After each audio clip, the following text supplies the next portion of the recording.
America, I love you. America, I love you. I feel your open spirit. I roam in your open meadows. I taste the oranges from your orange tree. I smell the blossoms of your pear. America, I feel you. I feel your restless spirit as a part of myself. I see you in your snow-capped mountains that like a child's finger touch the sky. America, I know you far away from smog and cities full of grime. I know your open air and open fields. I fly into your arms. America, I see you in the grazing pastures of your cow, in the sweat of farmers, in the workhorse's eye. I came down your hills and traveled through your streets and drank your water and saw your sunsets and felt your rain upon me, the rain of America. And I thought that here a dream had come true, that I who came from humble birth could be a part of you and say with my raging, roaring spirit, I am an American. I am an American. America, I know you. I have felt Montana winters and seen its highways filled with snow. I've seen the badlands of Dakota, painted purples, oranges, blues, and yellows. I've thirsted on the desert sand. I've seen 1,000 cactus plants in Arizona and rocks a million different shapes and forms, like two lovers embracing, like an ancient face or a mother carrying a child. America, I've baled your hay and milked your cows and shoveled ashes from your cellars. I've seen the kindness and the cruelness of your children. America, I know you. You are not perfect. You have had many senseless murders and cruel assassinations, and some of your people have destroyed property and rioted, and some of your people have been brutal. But with you, there still is hope. America, you are the hope of the world. America, I love you. I hear you crying to those who live in cities, to those whose hearts are broken, to those whose souls are torn, crying, come, my children, see me in my summers, in my winters, in my autumns, in my springs. Touch me, feel me, grasp me. America, I love you. And what inspires you? It could be anything. I mean, literally anything. Sometimes a sad experience because it makes me grow in a certain area. It could be the way someone moves, the way someone touches me. Sometimes it'll go right through my fingertips, all through all of me. And I just, the other day I saw a man on the bus in Washington, and he could hardly move, and yet he was hanging on to life so tightly, but he was not ready to give it up, but his motions were so slow that I had to record it. When I saw the Leonardo da Vinci at the National Art Gallery, the painting was as alive to me as any person, and I was totally inspired, and I wrote something about that.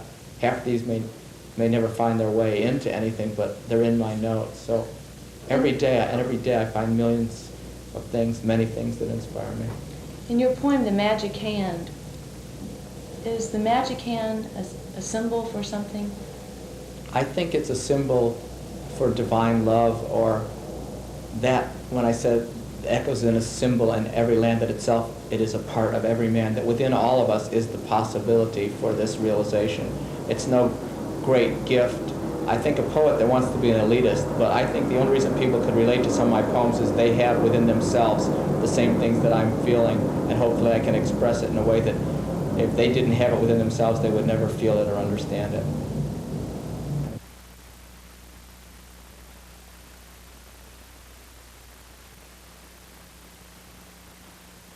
The magic hand. Poems can never make adequate explanations for man and his many hesitations and his constant deviation from what is real. They love me through wooden eyes. The tree of love in one heart lies, The bough brushes gently along the ground, for waiting souls long to touch it.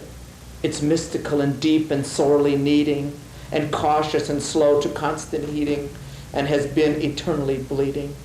It lies in deserts and in the sand. In mountains one can sense the hand that molded shelf by shelf, the lower and the higher self.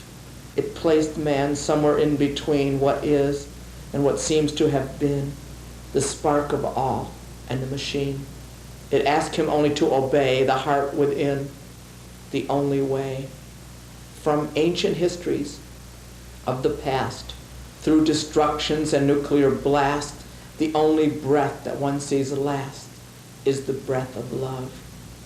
Through its nostrils clean, it breathed pure air, till man put hate and impurities there, pervading the atmosphere, released by thought, separating each from the eternal ought, not ought to be or ought to do, but the ought of spirit, which told the secret there is no man, no woman, no sex, no creed, no race, but only spirit on a constant chase toward itself, shelf by shelf, building, growing, and forever flowing.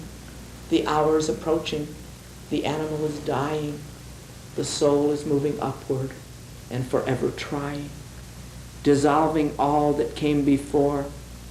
The new man speaks as one who knows, not with words of brass or steel-edged lies, or pleading groans or cries. He speaks of all that there can be in living the life of eternity, which does not begin for visitors of the earth, but those that live in the here and now.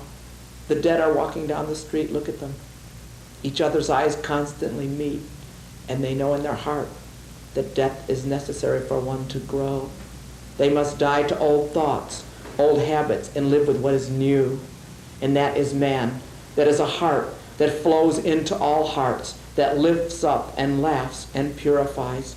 On the other side of death is life, and life is loving, and zombies who gather together in congregations and mass strangulations feel the bubble is bursting because their soul is thirsting for a touch of the hand, the magic hand that with fingers finer than pure gold, fingers not made of flesh or bone, fingers that are all things. This magic hand echoes as a symbol in every land, that itself, it is a part of every man. A great poem, I feel, now this is my own individual definition, I think must be a poem that is centered in love. Not love like I love you, you love me, but love that goes out and meets the human need where it is.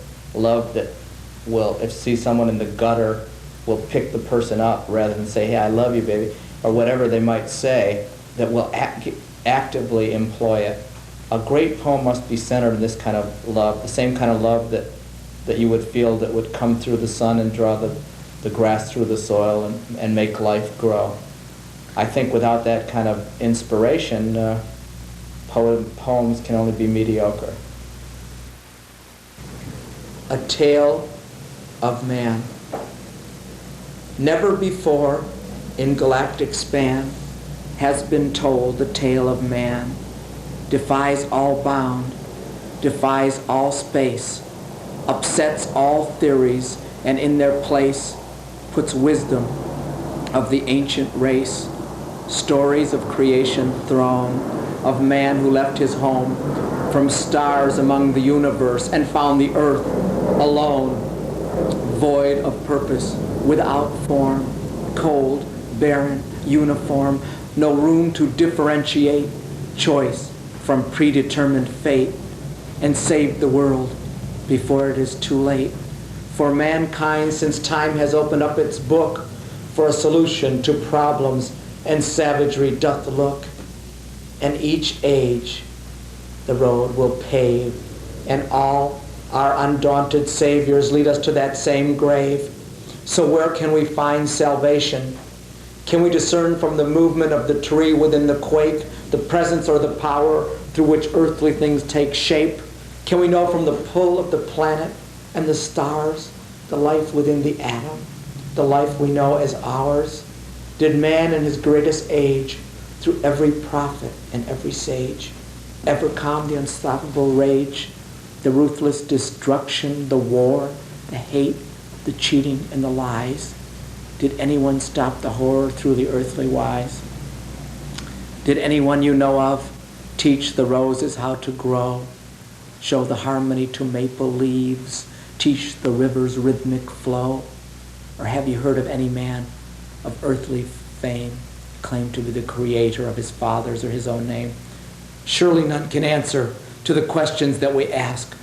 Surely no mortal is equal to the task.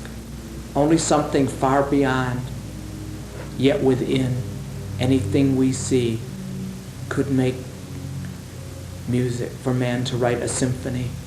The principle of music comes before music. The principle of art comes before art. The laws and harmonies are existent, yet man must hear them in his heart. For all our worldly knowledge, all libraries and all brains cannot in one instance heal all the world's pains. Love alone can heal. Love alone can mend. Love alone can bind. Love alone gives life meaning. Love alone gives life anticipation of a greater time. What is your greatest hope for the future of America? My greatest hope is that I would like to see more flourishing in the arts, in music, in poetry, in literature, and that when people always say, well, all great art was in the past, that all great music was in the past, that how can these kids do this, look at all the classical music, that the same consciousness which inspired Leonardo da Vinci, Michelangelo, Beethoven, Bach, is alive in the universe as much now as it was thousands of years ago to the receptive thought. And so I would like to see people become more receptive, because every moment is loaded with inspiration and opportunities, and we must learn to reverse, as I said before, and turn around some of these things and allow them a way to flow through our experience. One way is, instead of just dwelling on ourselves and our frustrations and our problems, is to give in an active way, not as a doormat, but as in a sense of giving and helping and encouraging. Do you think anyone can be a poet? I think many people are poets that do not write with words. Sometimes the way a person dances can be poetry, the way a person walks, the way a person feels. That may seem like an evasive answer, but I look at poetry as broader than just words upon a paper. The way that children play, the carefree abandon, sometimes just immersed in life when so many of us are so self-conscious, is poetry. So in a sense, there are street poets. There are, I don't know, does this somewhat answer your question? Yes, it does. You brought up a child, and you have children in your poetry a lot.